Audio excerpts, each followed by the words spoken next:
Thanks. And this next story is the kind of tragedy that no parent can imagine. Her daughter violently murdered, her son the killer. Tonight, one mother hopes her tragic story can help change Arizona's mental health system. As Team 12's Bianca Bono continues our investigative series, Reckless Release. Guys, this Valley mother is still trying to pick up the pieces after she says her family was destroyed because of our behavioral health system. She asked us not to use her son's name in this story. He's in jail right now, and she's concerned he'll become a target if others hear about his serious mental illness.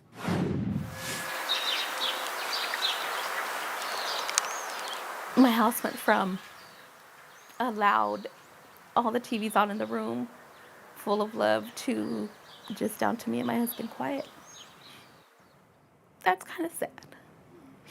It's sad because it just happened overnight. Sonia Ramirez has experienced the worst loss a parent can imagine. I think until it happens to somebody, unfortunately, and I don't want it to happen to anybody, but until it happens to somebody, they can't understand it. At 15 years old, her daughter Raina was murdered.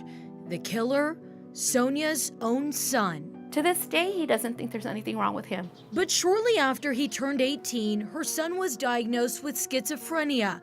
The doctor said he also had suicidal thoughts and depression.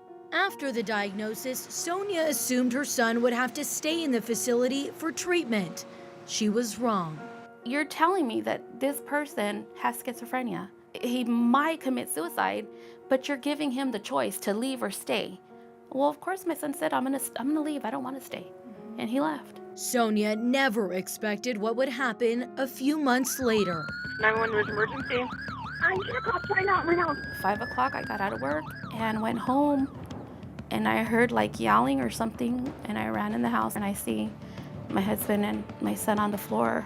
So is it just you and your husband and the son at the house? Yes, my daughter's there somewhere. I don't know where she's at. I call the police, and they pull up, and they pull up with their guns drawn.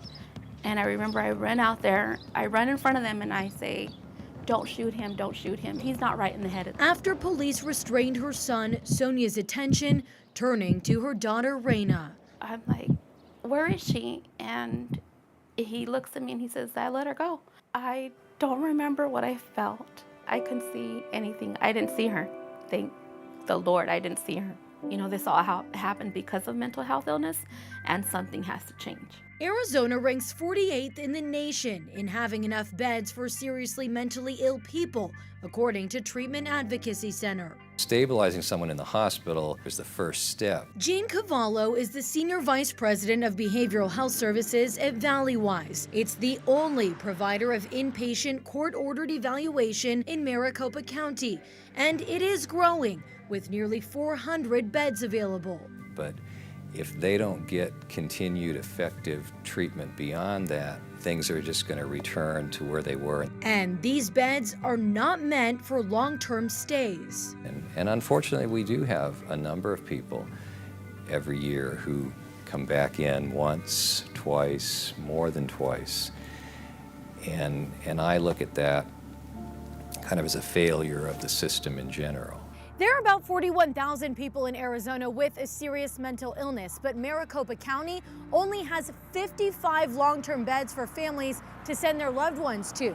Not all 41,000 need a long-term bed, but families say that shortage is the problem. The state hospital is home to all 55, leaving those like Sonia with few options. I do believe that there needs to be a second place where they can go.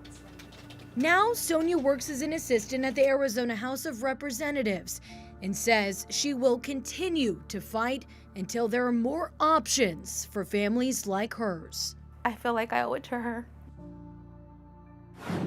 Last year, the state legislature did approve funding for a secured long-term facility that could potentially help more families in Sonia's position. Coming up tonight at 10, we'll talk about more possible solutions, and we'll explore what's working in our behavioral health system. Bianca Bono, 12 News. Bianca, thank you. Quite a powerful story there.